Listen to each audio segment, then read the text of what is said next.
മക്കളെ, ഈ ചൂട് കാലത്ത് പുറത്തിറങ്ങാൻ പറ്റണില്ല. ചൂട് തന്നെ. അപ്പം ഈ സമയത്ത് കുടിക്കാൻ പറ്റണ ഒരു ഐറ്റമാണ് ഞാൻ ഉണ്ടാക്കാൻ പോണത്. അതാണ് ലസ്സി. അത് കുറച്ച് മാങ്ങയും കിട്ടിയിട്ടുണ്ട്, പഴുത്തത്.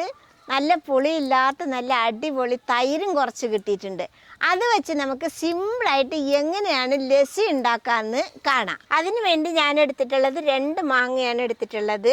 ചെറിയ മാങ്ങ ആയ കാരണമാണ് ഞാൻ 2 എണ്ണം എടുത്തത്. വലുതാണെങ്കിൽ 1 മതി. നമുക്ക് അതിൻ്റെ തൊലിയൊക്കെ ഒന്ന് ചെത്തിയെടുക്കണം.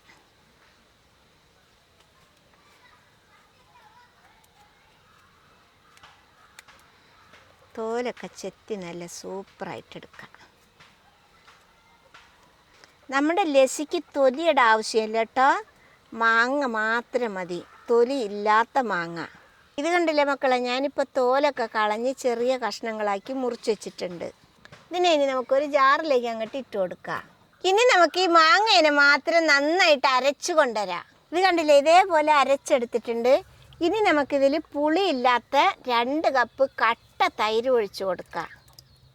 നല്ല കട്ട വേണ്ട, നല്ല കട്ടയാണെങ്കിൽ കുറച്ചുകൂടി വെള്ളം ചേർത്തി കൊടുത്താൽ മതി കേട്ടോ. ഇനി നമുക്കിതിൽ ഒരു 3 ടേബിൾ സ്പൂണ് പഞ്ചസാര ഇട്ട് കൊടുക്കാം. അതെന്താ വെച്ചാൽ മാങ്ങയിലൊക്കെ മധുരം ഉള്ളതല്ലേ, അപ്പോൾ നമുക്ക് 3 ടേബിൾ സ്പൂണ് മതിയാവും കേട്ടോ. ഇനി ഇതിലേക്ക് ഒരു നുള്ളി ഏലക്ക പൊടിയും കൂടി ഇട്ട് കൊടുക്കാം. അത് മണത്തിന് വേണ്ടിയിട്ടാണ്. ഇതിന് നമുക്ക് ഒന്നും കൂടി നന്നായിട്ട് അരച്ച് കൊണ്ടുവരാം. ഇത് കണ്ടില്ലേ, മാമ്പഴ ലസ്സി നന്നായിട്ട് അടിച്ച് കൊണ്ടുവന്നിട്ടുണ്ട്. ഇനി നമുക്കിതൊരു ഗ്ലാസ്സിലേക്ക് ഒഴിച്ചു കൊടുക്കാം.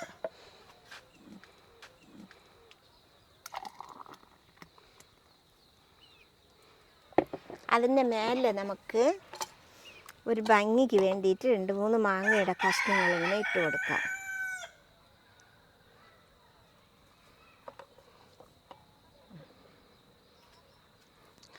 ഇത്രയുള്ള മാമ്പഴ ലസ്സി ഉണ്ടാക്കാനുള്ള പണി. കണ്ടില്ലേ എത്ര സിമ്പിളായിട്ടാണ് അത് നമ്മൾ വീട്ടിൽ തന്നെ ഉണ്ടാക്കി.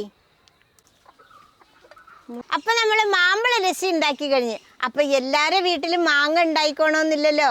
അപ്പം മാമ്പഴം കൂടി ഇല്ലാതെ ലസ്സി എങ്ങനെ ഉണ്ടാക്കുകയെന്ന് കാണാം. അതിനു വേണ്ടി ഞാൻ എടുത്തിട്ടുള്ളത് നമ്മൾ നേരത്തെ എടുത്തിട്ടുള്ള തൈര് തന്നെയാണ്, പുളി കുറഞ്ഞത്. ഇതുണ്ടാക്കാൻ തൈരും പഞ്ചസാരയും മാത്രം മതി കേട്ടോ. നമുക്കിത് ഒരു ജാറിലേക്ക് അങ്ങ് ഒഴിച്ചു കൊടുക്കാം. ഇതിനും അതേപോലെ ഞാൻ 2 കപ്പ് എടുത്തിട്ടുണ്ട്. മക്കളെ, മിന്നയുടെ ഈ കവറിൽ കിട്ടുന്ന തൈരാണ് ഞാൻ എടുത്തിട്ടുള്ളത് കേട്ടോ. 2 കപ്പ് തൈരാണ് കേട്ടോ. ഇനി നമുക്കിതിനൊരു മണത്തിന് വേണ്ടിയിട്ട് 1/4 ടീസ്പൂണിൻ്റെ ഇച്ചിരി കുറവായിട്ട് ഏലക്ക പൊടി ഇട്ട് കൊടുക്കാം. ഒരു നുള്ളി ഇട്ട് കൊടുത്താൽ മതി കേട്ടോ. ഇനി നമുക്കിതിൽ മധുരത്തിന് വേണ്ടിയിട്ട് പഞ്ചസാര ഇട്ട് കൊടുക്കാം. ഞാനിതിൽ 1/2 കപ്പ് പഞ്ചസാരയാണ് ഇട്ട് കൊടുക്കുന്നത്. മധുരം എത്ര വേണമെന്ന് വെച്ചാൽ അതിനനുസരിച്ച് നിങ്ങൾ ഇട്ടാൽ മതി. മക്കളെ, ഇതിൽ ഞാൻ മാങ്ങയൊന്നും ഇട്ടിട്ടില്ല, ഫ്രൂട്ട്സുകളൊന്നും ഇട്ടിട്ടില്ല. അതുകൊണ്ടാണ് ഇത്രയും തോനെ പഞ്ചസാര ഇട്ടത്. നിങ്ങൾക്ക് മധുരം കൂട്ടോ കുറയ്ക്കോ വേണമെങ്കിൽ ചെയ്യാം. കൂടുതൽ വേണമെങ്കിൽ കൂടുതലിടാം, കുറച്ച് വേണമെങ്കിൽ കുറച്ചിട്ട് കൊടുക്കാം. അപ്പോൾ ഇങ്ങനെ ഇട്ട് കൊടുക്കുമ്പോഴും ചെറിയ ഒരു മധുരത്തിന് വേണ്ടിയിട്ടാണ് ഞാൻ പഞ്ചസാര ഇട്ട് കൊടുത്തത്. ഇനി നമുക്കിതിനെ ഒന്ന് നന്നായിട്ട് അടിച്ചു കൊണ്ടുവരാം.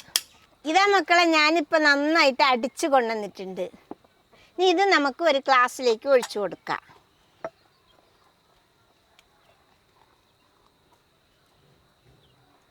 അപ്പം നമ്മുടെ 2ാമത്തെ ലസ്സിയും റെഡി ആയിട്ടുണ്ട്.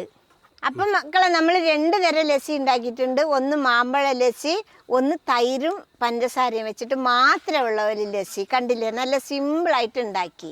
അപ്പം തൈര് വാങ്ങുമ്പോൾ ഇതേപോലെ എല്ലാവരും ഒന്ന് പരീക്ഷിച്ച് നോക്കണം. അപ്പോൾ ഇഷ്ടപ്പെട്ടാൽ സബ്സ്ക്രൈബ് ചെയ്യുക, ലൈക്ക് ചെയ്യുക, കമൻറ്റ് ചെയ്യുക, ഷെയർ ചെയ്യുക. മക്കളെ ഫോളോ ചെയ്യാനും കൂടി മറക്കരുതേ.